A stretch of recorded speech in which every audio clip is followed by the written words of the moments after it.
Hey, we're here. We are live. Hello, everybody. Hi, everybody. There is a lot of people in the chat already. Lots of different places. I'm seeing Brazil, Netherlands, Sweden, Australia, Arizona. all over the United States. It is crazy. So I hope you guys can hear us. Let us know for sure if you can. We've got a lot of questions to answer today, and we've also got a lot of giveaways. We are going to be giving away a pressure canner, a couple boxes of LMNT, a couple More Than Farmers hoodies, and a couple magazine subscriptions, and a couple Thrive Market subscriptions. So we've got a lot to get to. We're going to kind of intersperse these giveaways throughout the questions and stuff just to keep you all here. And so we are going to save the best for last. So we're going to start with the first question, and Michelle's going to answer it. I will read it off, and let me see if I can find this stuff here. So, yeah, tell us where you're from. We love to see where all people are coming from. Yeah. All right. So most of these questions came from YouTube, maybe a couple from Instagram. We just wanted to hear what y'all have to ask. Here we go. Would you be able to do what you did back then today, and what would you have to do differently today? I assume that means like starting a homestead. That's what I'm assuming from the question, that like how we got started. If you guys watched our debt-free video, how we got started with our homestead, could we do the same thing today as we did back then? You want to go ahead? Yeah. So obviously land prices have skyrocketed. I mean, we've looked for land recently just, to see what it's like. And I mean, it's terribly expensive. So obviously that would be a little bit different, but I still feel like we would take the same steps that we took before. Mm-hmm. Just making do, making stuff out of scraps, um, things that we would have done differently. I don't know that we would have done just a ton differently, as in like all of the physical stuff that we were doing, as in building things. But I do know that we would take our relationships more seriously in the process. We would take things slower. And I know we've said all those things 100 times, but it's true. We would just take things a lot slower. And I think that I would want to save a little bit longer for certain things, say, a chicken coop, let's say. Save a little bit longer and get materials that actually work rather than just throwing a bunch of stuff together and then having it not last very long or not work very well, not be very efficient, because efficiency is going to make you want to stop home, or not being efficient is going to make you want to stop homesteading altogether. And so we got really burned out, and whereas we wouldn't have if our things would have been more efficient, I think. Right. I'm going to say maybe the chicken coop wasn't the best example, because Okay. that's one thing you can kind of throw scraps together and you can make something work for a while. But there was things that maybe we did on our house or on our barn, or some of Shortcuts like we the took. bigger things that maybe would have been better to do it to begin with. But if you saw our video, I mean, what we did was pretty crazy. And Yeah. the question would be, would we be able to do it? I think we could do the same things, but the prices have changed a lot, so we probably wouldn't be able to do it for as cheap. I don't think nearly at all. But the same ideas, Same I principles feel like we apply. could You do. make do, and where there's a will, there's a way. Yeah, and I feel like we're still doing a lot of those things. That doesn't change. I mean, some things do change as we get older and more established. We're making a little more money, we're able to do more things, and we're able to do things a little better, but we still use a lot of those same ideas. Yeah, definitely. Before we go on, I just want to say hi, just rattle off a few of the places we're looking at: South Dakota, Kentucky, North Carolina, Tennessee, Germany, Louisiana, South Sweden, Africa. Texas. Absolutely crazy. I love seeing everybody from everywhere. Welcome here, everybody, and happy Thanksgiving to you guys, too.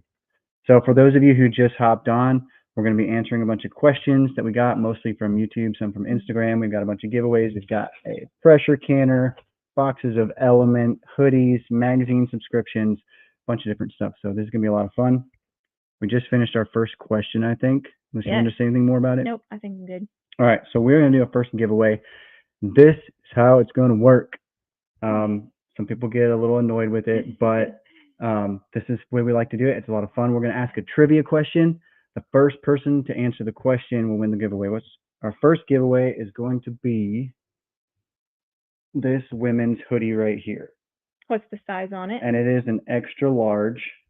I may or may not have ordered a hoodie that ended up being bigger than I thought it would be. So we've got an extra hoodie here. It's an extra large, More Than Farmers for women. So only enter the giveaway if you can actually use an extra large hoodie. I will say though that like they're very comfy. Like if you want an oversized hoodie, they're very like comfy and stuff. So we will ask a question, and the first person with the correct answer will be the winner of that hoodie. And let me find our question here. Ready? Let me get rid of that thing. Okay. Where'd it go? What is Michelle's favorite animal on the homestead? See when the flood comes. All of a sudden they'll start coming. Oh, okay. No. Not the first two. Oh, there we go. Nope, it's way up here. Oh, okay. Man, I don't know. Oh, and I did forget to say this is only for U.S. All of these giveaways. Sorry for those of you who are out of the country. This is only for U.S. So it looks like the first one is Kasper Dobrowski. Sorry if we said that wrong. And so ducks is Michelle's favorite animal on the homestead. So as long as you are from the U.S., that's a different sounding name. So as long as you are from the U.S., send us an email at cody@morethanfarmers.com or send Michelle a message on Instagram, and then we'll get your information and we can get that sent out to you. Yep, there it is. Yay! Awesome. Congratulations. Sorry, not from us. Oh, not from U.S. Oh, not from U.S. That is a bummer. Sorry about that. Very sorry. I wish we could. It just doesn't work very well. I know. All right, so I got to go way back up there again. Way up there. Good job, guys. More if you knew that than I thought. All right. Teresa Saylor. Congratulations, Teresa. Okay, yep, we got that. All right, so Teresa, send us a message. And I know I'm seeing a message that somebody said they said it first. Internet speeds are different and all that stuff. We got to go with what's first in our chat. Yeah. So that's just the way it is. So there will be a bunch more giveaways coming up. We're going to have a total of, I think, 9 or 10 winners today. So you will get your chance. Oh, wow. There's someone following us from Egypt. That's awesome. Oh, so cool. All right. Let's see. We're going to move on with some more questions when we get back to some more giveaways after we answer just a couple more questions. So the next one, do you want to read that question right there? I was thinking about putting my chickens in a 10 by 20 shelter over my garden for the winter. I only have 3 chickens right now, but do you think it's a good idea to allow them to eat the old dead plant remnants and fertilize the ground? I might put my compost pile in there too. Would that make them sick? First of all, I mean, no, that would not make your chicken sick. Right. That would be great for your chicken. And I think before the caveat, that's a really cool idea. Like, I definitely like the idea. What would be the caveat with that? I think the main thing for me that I would be concerned about is that you want your chickens off of the garden like a good solid few months before you actually plant in there, because chicken manure is hot. And so if you plant your plants into soil that has uncomposted chicken manure, it could cause a lot of problems with your plants. So, and also, like, if you put your compost pile in there, especially over the winter, is it going to break down fast enough to actually be able to plant into the next spring? I mean, chickens will do really good at mixing it up. I mean, that's one thing that you need to do with the compost. They'll probably eat a lot of the compost. They'll eat some of it. They might end up like spraying it out instead of keeping it in a pile. And if you actually want it to compost, you would want it in a pile to actually do a good job composting. I think it'd be a really cool idea for like the fall and the beginning of the winter, but then I'd probably get them off a few months before. Like, we ran our chickens over our raised beds and stuff in the fall, but by the springtime, that manure was all, you know, composted and mixed in, and it wasn't. But if you keep them in there all winter long and you have that concentrated manure, I'm just not sure I would want to plant directly into that in the spring. Yeah. Cool idea, though. I like it. All right, next question. We are very busy with our kids in life. We raise meat chickens and egg layers. We also have a sad garden. On the garden front, what are the first things you would do in our shoes to simplify the garden? What staple foods would you grow that would help us increase our overall health? You guys do so much, which is inspiring, but also tough to accomplish. I'm going to let you start with that one. Well, okay, so there's like a couple layered questions in here.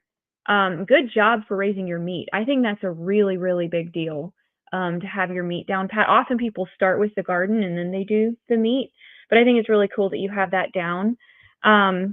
As for the garden, like to simplify it, for myself, what I did was I tried to plant crops that gave me a whole lot of bang for their buck. So if you plant green beans, yeah, you'll get some green beans, but they're not like hardy and filling, and they're not going to make a huge dent in your self-sufficiency for the wintertime.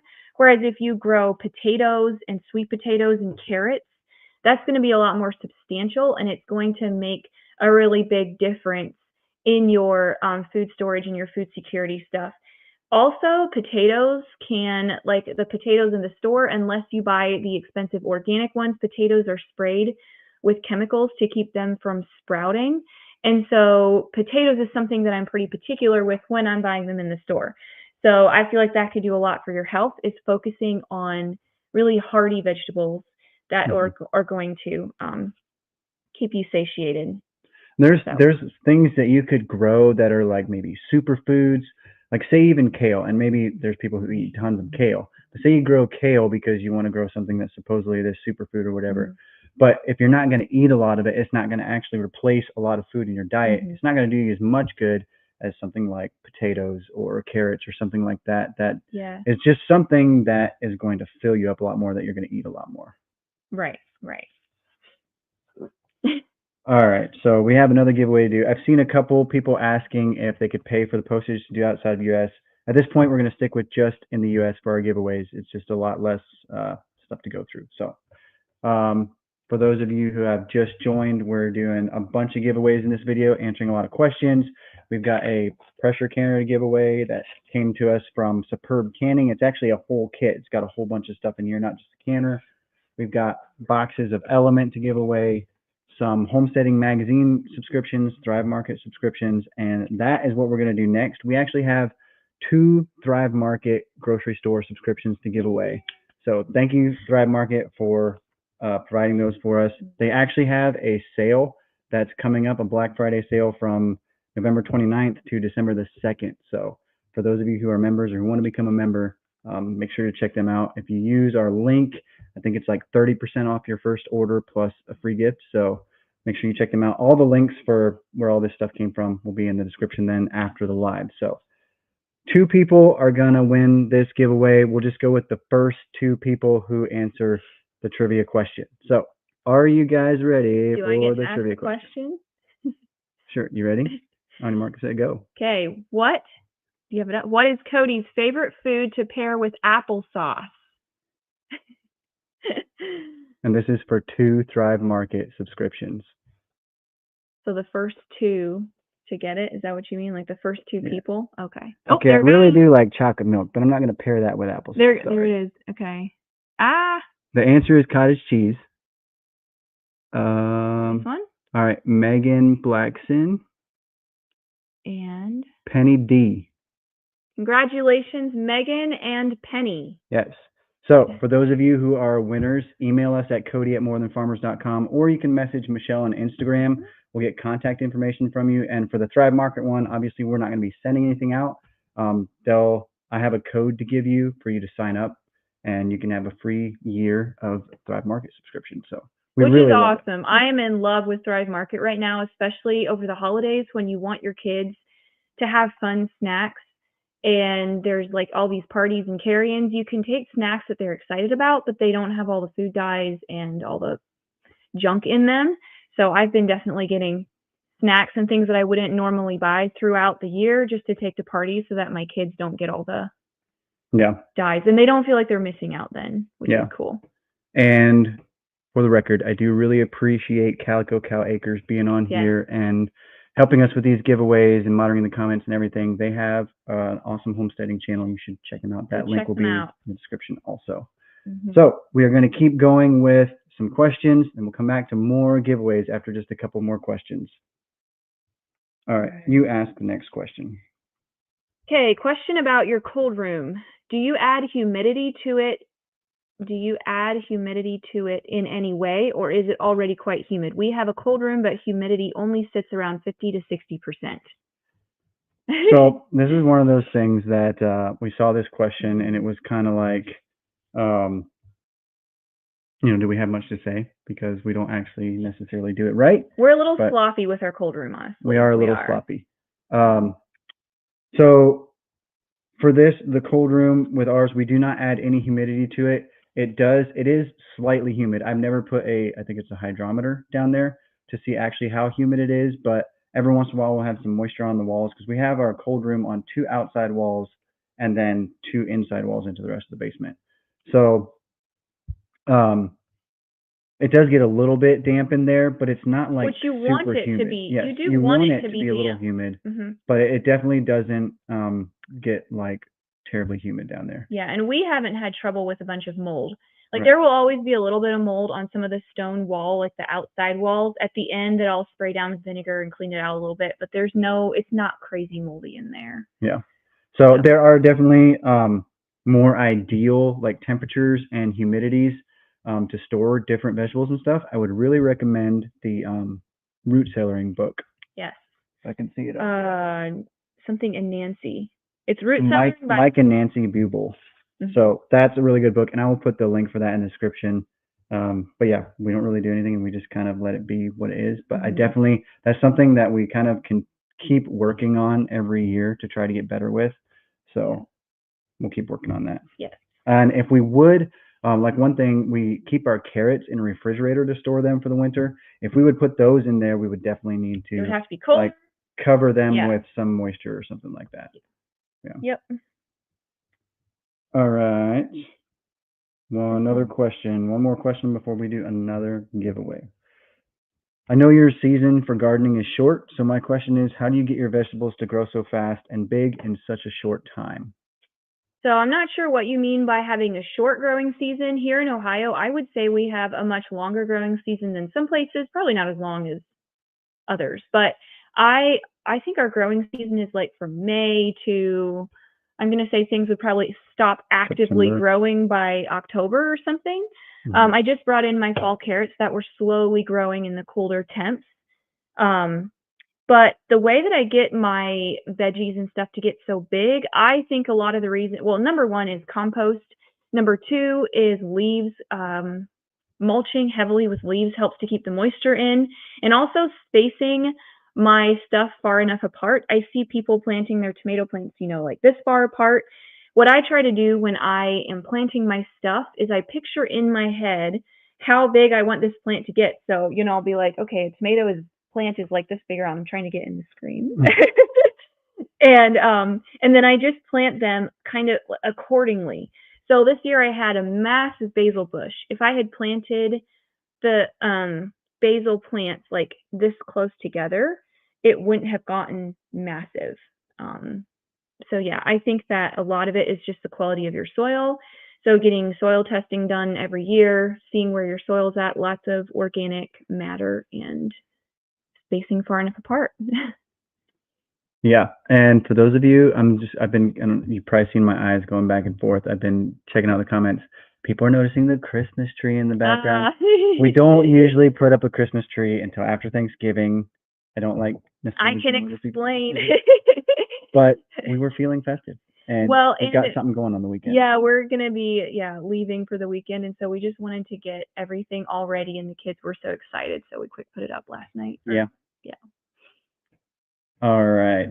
So we have another giveaway to do. Just seeing what else is on here. I saw a couple people mention that they did superb lids this year, and that they did really well. They've done really well for us too. I literally all year long, I had one superb lid that failed. Yeah. One. And I did hundreds of jars of That's food. Better than any year with doing other brands. Any year, yeah. And I tried to get them to fail. I was like, oh, I'm going to screw this ring on really tight. See if I can make this one not seal. They all sealed, so. Yeah. All right, so we're still going through and just answering questions, doing giveaways. Our next giveaway, something new that we're going to be talking about in a video coming up in a few weeks. is Homesteading magazine. They have two different ones. They have the, okay, let me get this right, Backwoods Home magazine and Self-Reliance magazine. And these are pretty awesome. I feel like they're a lot more practical than a lot of other homesteading magazines that I've read. There is a lot of really good information in these things. I've read through some of them, really like them. And they agreed to do 2 subscriptions for a giveaway. So we're going to do the same thing we did as the last one. Again, this is going to be for US only, US residents only. But we're going to ask a trivia question, and first 2 people to get the trivia question right, they will get one of these magazine subscriptions. Okay, are you gonna ask a question? All right, let me get this banner ready over here. You guys ready for this? All right. What was Michelle's favorite part of the garden this year? And by the way, we're just going with the first ones that we see over here. I know people's internet speeds are different and everything, so we've just got to pick one. Yep, so. got to pick. All right. There we go. Strawberries came first, but not correct. Not quite. There we go. This one? Bailey Larson. Congratulations, Bailey. And the answer is herbs, yes. And Cassie Price. Yes, my herb garden was my all-time highlight for this year. Yes. So congratulations. So let's just make sure. Calico Cow says Bailey Larson. And I know it's going to pop up different on some people's screens and stuff, but we've got to go with what comes up on our screen here. So anyways. All right. Awesome. Enjoy your subscription. Yeah. Bailey Larson and Cassie Price. Email us at cody@morethanfarmers.com or message Michelle over on Instagram, and we'll get your information and we'll get you signed up with a free subscription to one of these magazines. Yeah. So there are still more giveaways coming up, and we've got more questions to answer, so we are going to keep going. Oh. Should I go? All right. I'll ask these questions. Okay. I'm going to let you. This is some of it's more down your alley than me. So there, we got 3 questions that I felt like went kind of hand in hand. And so I'm going to ask all those together as soon as I get this thing cleared off. All right. Somebody on YouTube, this actually came from a video, and I just thought it was a funny way of saying it. I just want to know how farming life was when the kids were young. And then along with that, some other questions that we got. What are your recommendations for homesteading with little kids? I have a 13-month-old, and this past summer I had a hard time staying on top of the garden. Any tricks you might have to get stuff done with littles? I have definitely lowered my expectations, but next year I really need to get a handle on this stuff. You want to start with those 2, and then we'll add the other one on in a little bit? Yeah. I mean, it's a really complicated question, and I think that it's going to depend a lot on parenting styles.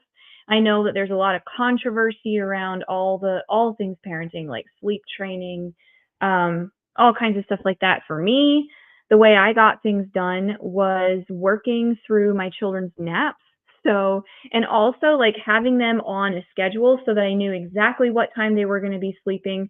Obviously, there's going to be a little bit of play in there with, you know, kids will sleep when you put them down most of the time, but there's times where they don't cooperate.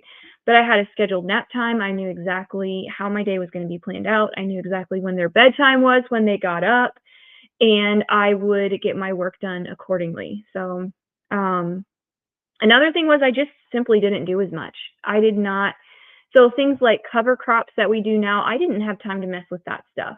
All the trellising that we do now, Cody was working a full-time job away from home, and I wasn't able to do it myself. I didn't have the time, and I couldn't really just, you know, when my kids were babies. At one point, I had a 3-year-old, a 2-year-old, and a 1-year-old.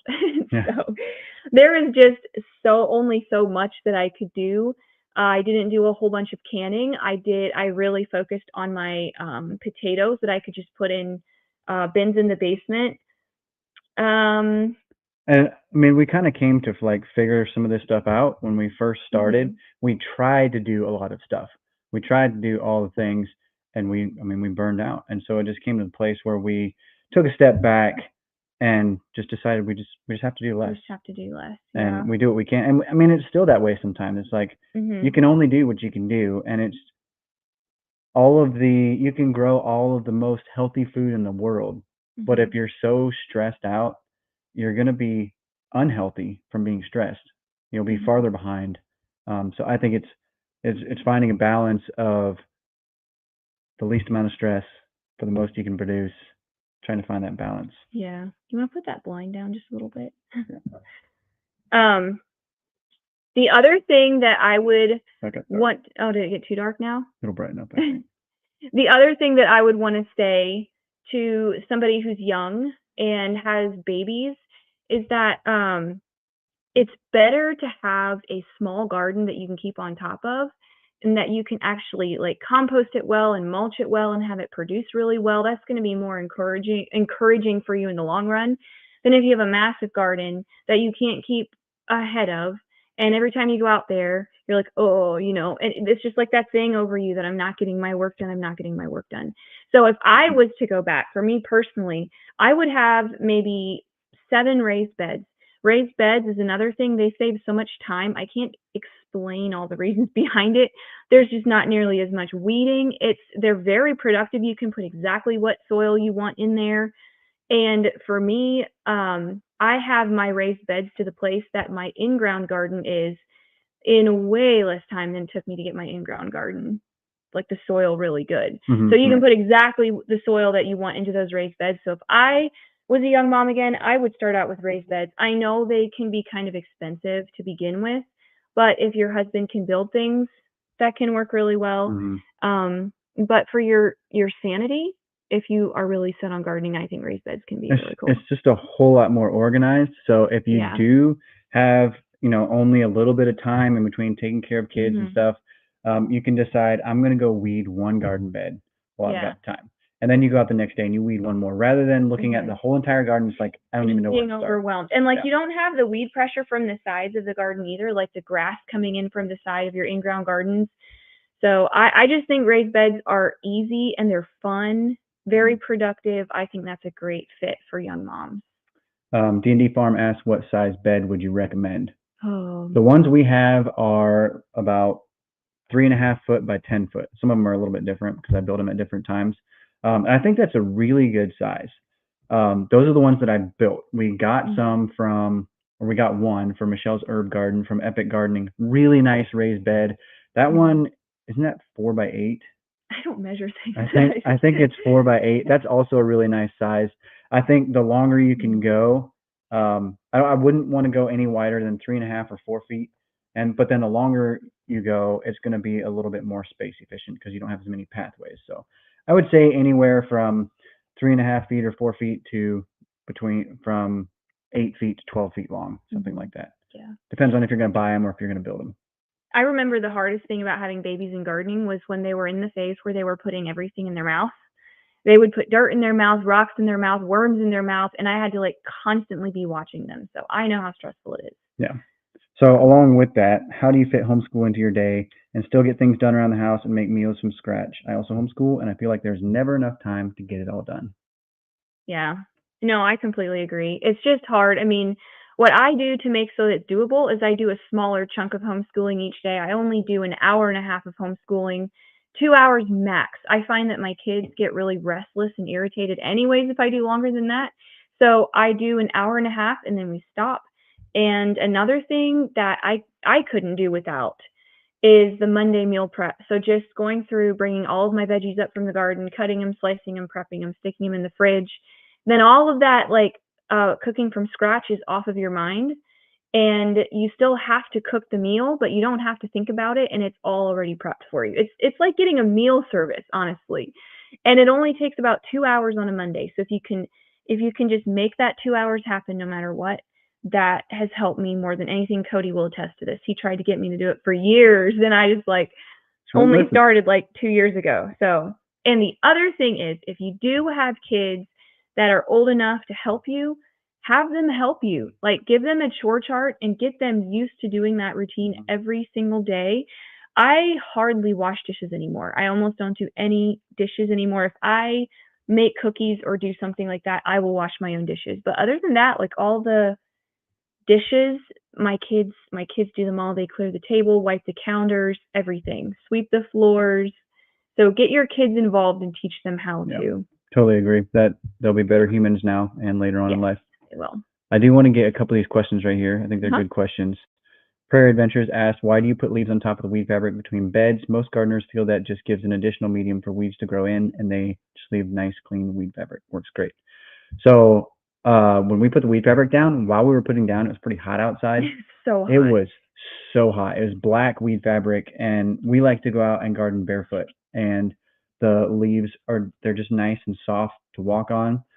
I think honestly for me a little bit too is maybe aesthetic. Like looking out at our garden and seeing just kind of some black plastic just isn't aesthetically pleasing to me. As for me, it was definitely the heat. I couldn't even walk, and it was like the black fabric radiated so much heat up into the air. It just, I don't know, I just felt like it was going to cook my veggies. But I'm sure it would be fine. So far, weeds haven't grown in it. I mean, they might next year, but I mean, we'll figure it out. I see a super chat there from somebody. Thank you so much. Thank you. Appreciate that. And then I will answer this one because we're dealing with the same thing. What do you do when you have no leaf company? So the person that we were getting leaves from before went out of business, and so I'm actually looking for somewhere to get leaves right now. The problem is around here, I guess the city does leaf pickup and takes it all away. So a lot of the landscape companies and stuff don't have to take their leaves anywhere, so they don't need to go anywhere with them. I could possibly get in contact with the county or something, township, and get them there. We've got some neighbors with a whole bunch of leaves, and I'm going to ask if they want somebody to rake their leaves for them. Otherwise, I don't know. We're still trying to figure that out. So good luck to you too. All right. So we are still ready for this next one. Working. Somebody asked, I want to talk about this just a little bit. Do you guys not have time requirements daily in Ohio for homeschool? I think in Georgia they have to do so many hours per day. Yes. That is true. Actually, yes, there is time requirements, but what Michelle is talking about when she says she only does 2 hours or an hour and a half or whatever she said, that is like specific like book work. Yeah. But our kids do much more schooling than that. They read for like a couple hours every afternoon. There's other things that we do as a family, or for them that we send them to do projects on their own or things like that, that are all part of their schooling. It's just things that she talks about when she says 2 hours. That's just like specific sit down. That's just what I need to specifically help them with. I will, when I used to write into the, what do you call it? To the school, to the superintendent to get my, the okay to homeschool, I would write down the things that I did with my children to teach them health and like cooking and all those things. And those all counted as hours putting in towards homeschool.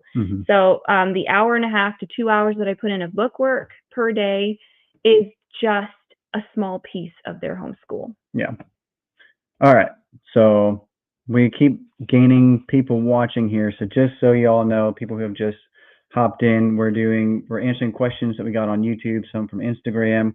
We're doing a bunch of giveaways. We still have a pressure canner to give away. We've got another hoodie to give away, some boxes of LMNT, and I think that's the one we're doing next. LMNT? Nope, a hoodie. Next, I want to give away a hoodie. We gave away a women's hoodie earlier. By the way, these giveaways, just so the rest of you know, are for U.S. residents only. This hoodie here is a men's extra large. This, I ordered myself one like this. It is super cool. I love it. This is actually embroidered. It's not just printed, so not going to wash off or anything. It's super comfy. So men's extra large, if that might fit you or you have a lucky man in your life that you can give it to, we will be asking a trivia question. The first person to answer will get that, and we have to go by the first person that we see on our list of screen. Comments here. Everybody's internet is different, unfortunately. Yes.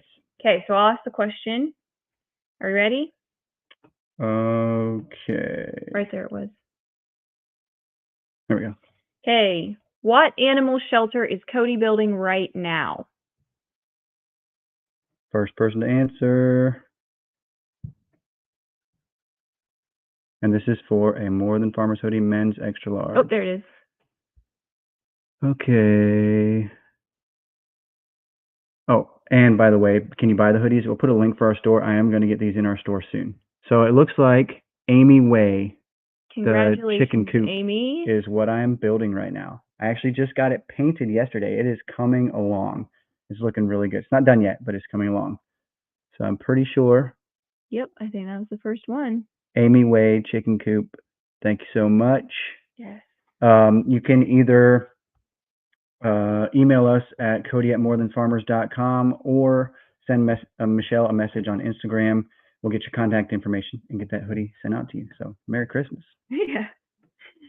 All right, we are going to answer a couple more questions, and then we are going to get back to more giveaways.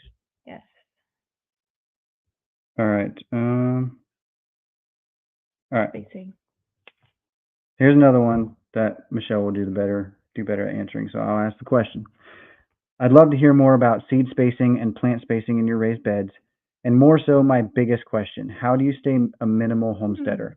I feel the needed tools are overwhelming, and my kitchen is a workhorse, but I'm overwhelmed with all the milk jars sitting around and the food jars. How do you stay organized with the jars?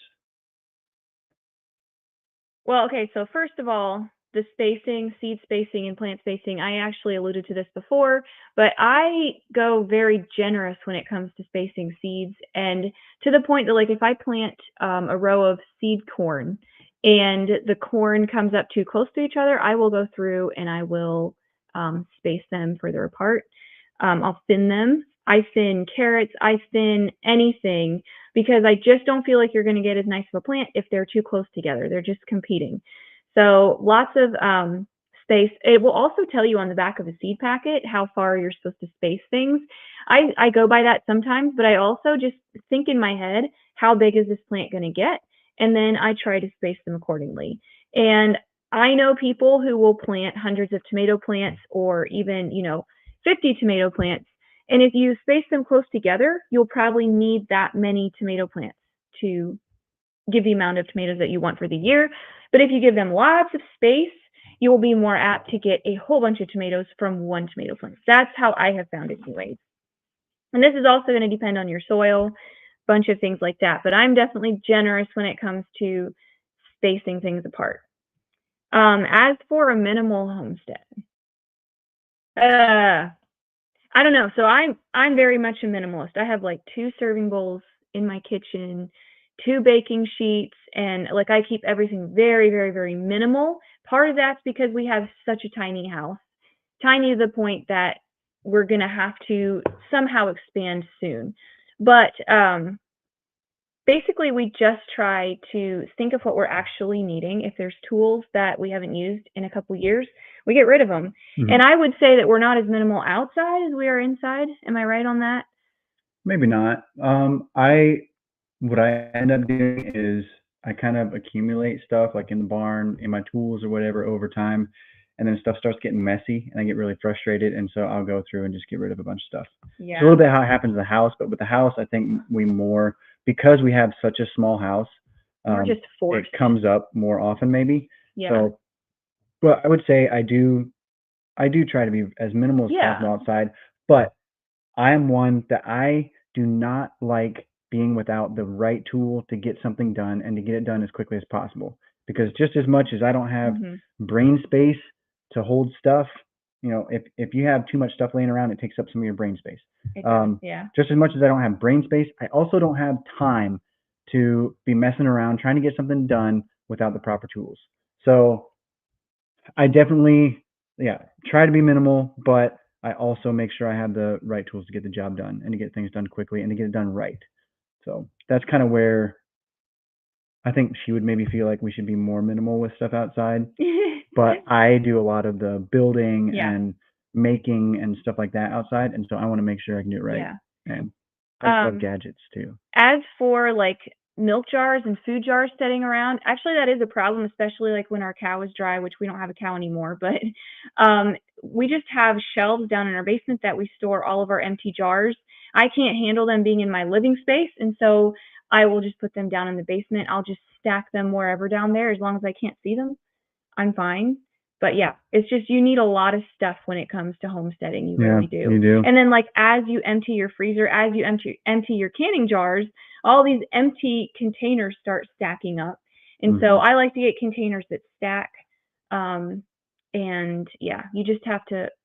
There's really not a great answer for that one. Yeah, and I think we found some of this stuff out after we built our house. We built this house and we love it, but we built it with the idea that we can do with a small house, and we can, but I don't think we realized how much stuff we would need. We lived in a basement apartment before this. We didn't have a lot of animals and stuff, and so we didn't have a lot of stuff to move in. And when we moved in, it was like, wow, this is amazing, way better than the apartment and stuff.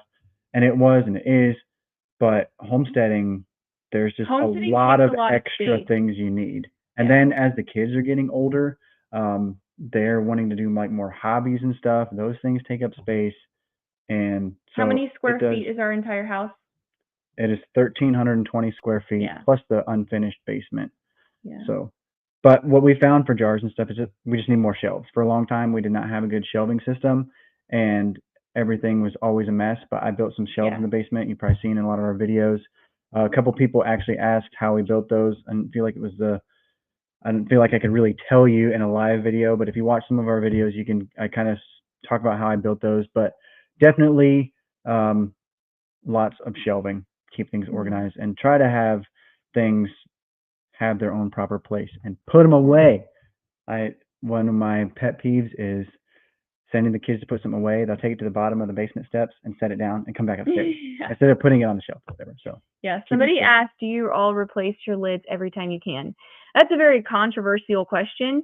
Honestly, I reuse my lids. Like I take them off carefully and then I reuse them.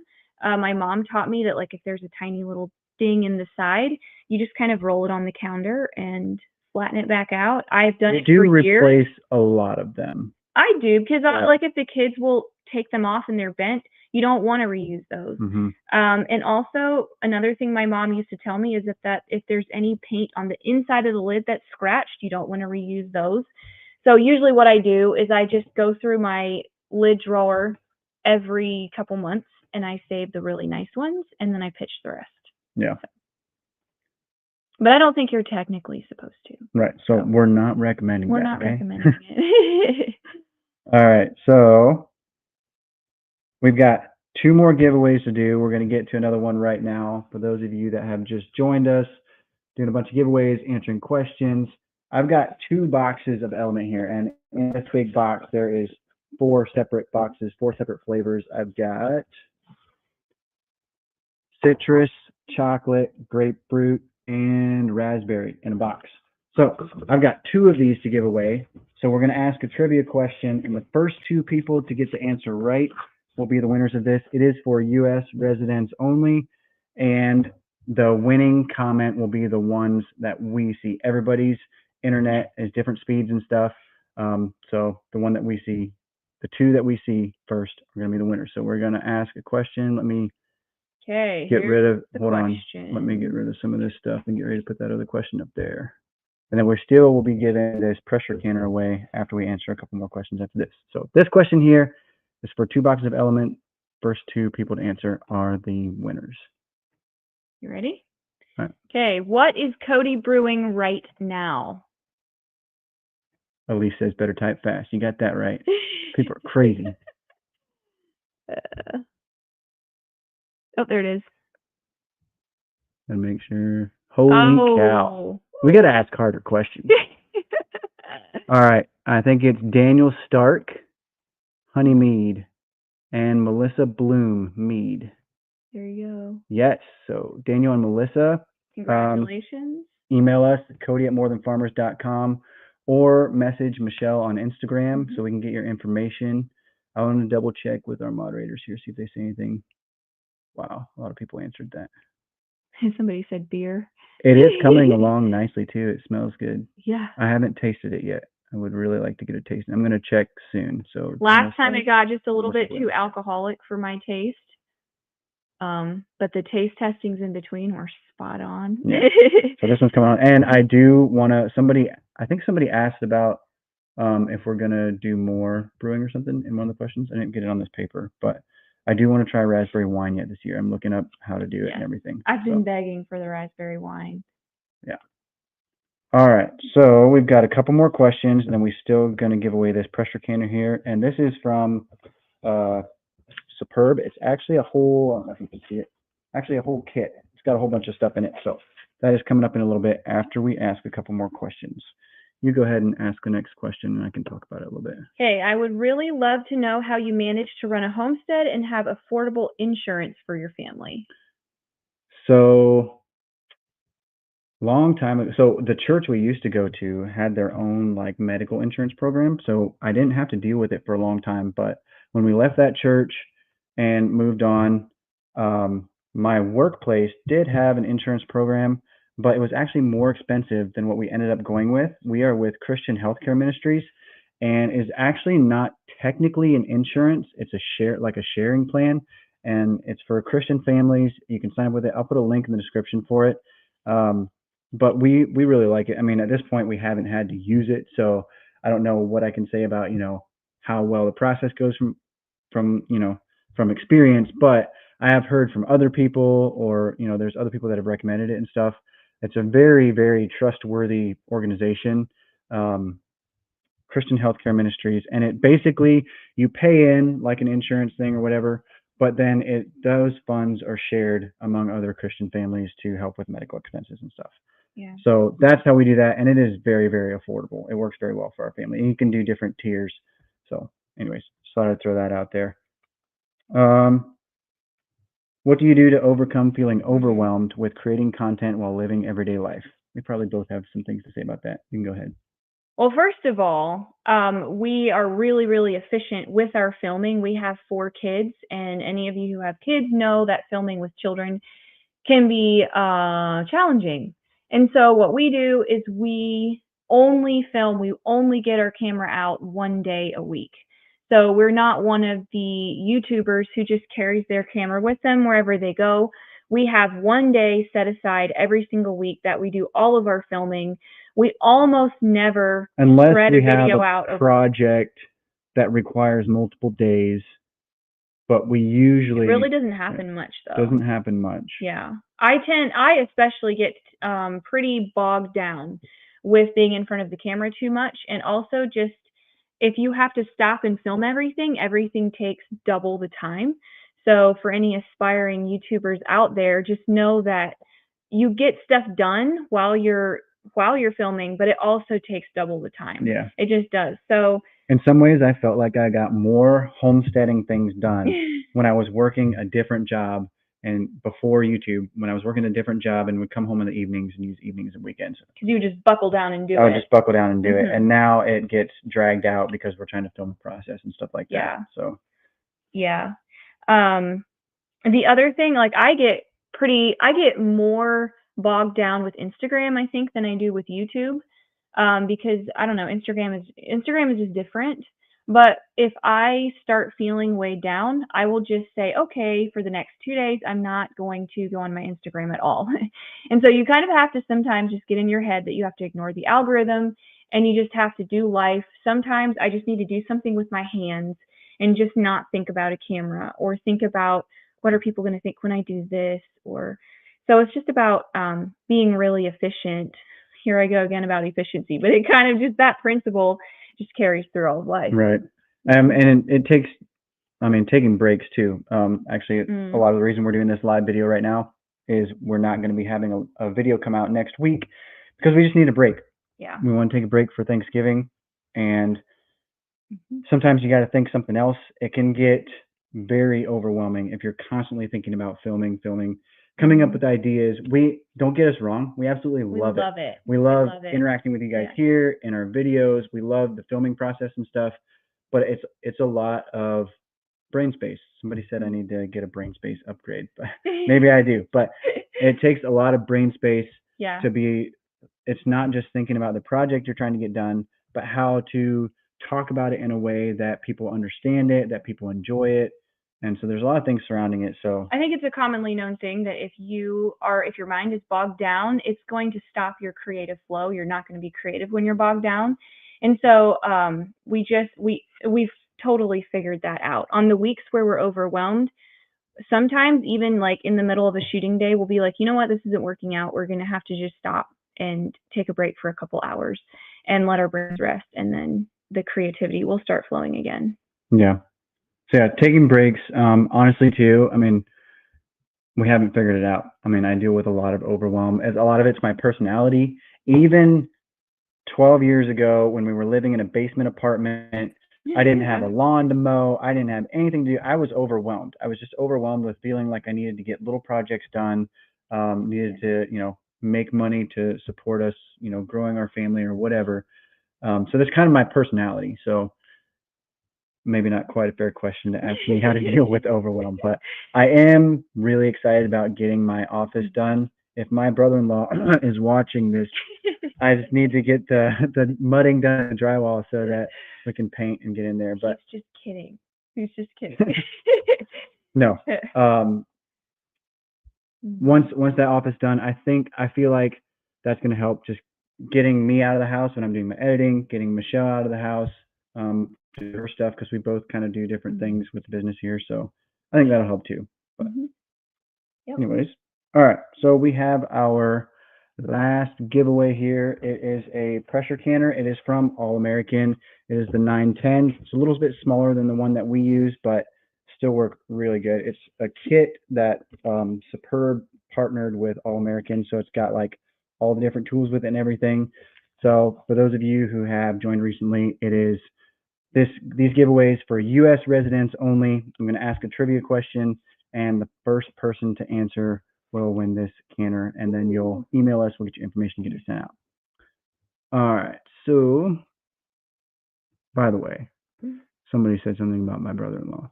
He's doing a good job. He's doing a great job. And he's doing it in between all of his other jobs. Yes. Yes. Which is why I said Cody's joking. Yeah, I'm very thankful for it. Yes.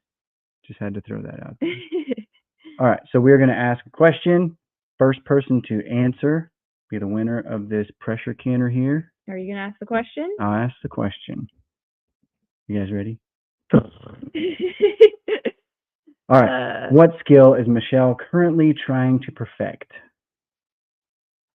This is a harder one, I think. You got that right, Calico Calicers. Get your typing fingers ready. Nope, you were fast. But... Oh, there it is. Every time I see it, then it's like way. All right, we got to make sure we get this one right. I believe it is Laura Road soap. Yes.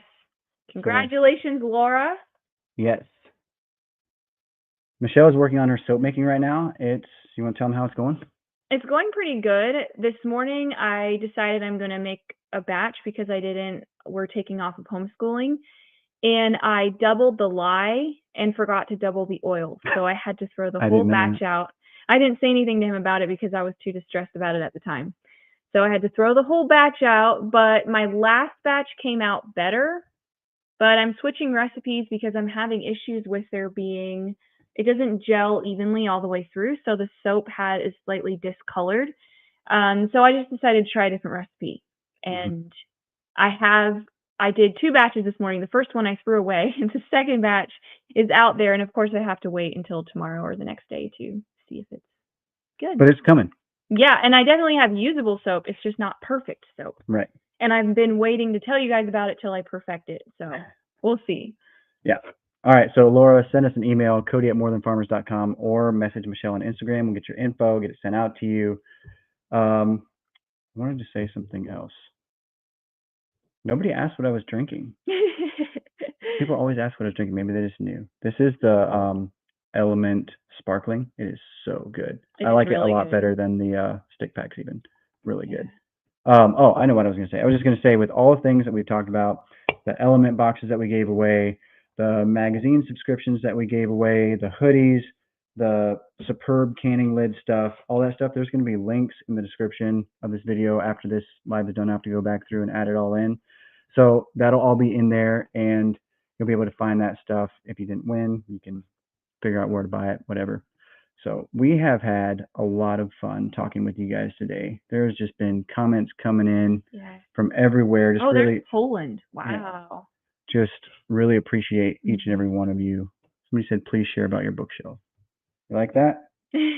I made that 8 years ago, something. Probably something like that. It is 2x12s, and I just like cut it up in pieces, different angles put together, and so it looks like a tree. It's really cool. I told him I always like order things and then he makes them. So I show him pictures of what I want and he builds it. Goes on Pinterest and then after he makes stuff. So anyways, there was a lot of other questions coming in, but we do need to get going. We can answer them all because they're really good questions. They're really good questions. We are actually planning to do another live video somewhere around Christmas. So right about when that comes up, we'll put a post up and you can put your questions down there. And then we'll hopefully be able to answer more of them. Somebody said Santa must come early to your house. I like to have all of my gifts wrapped and like bought and wrapped and under the tree by the end of November so that I can just go through December without anything on my mind. I just like to enjoy being.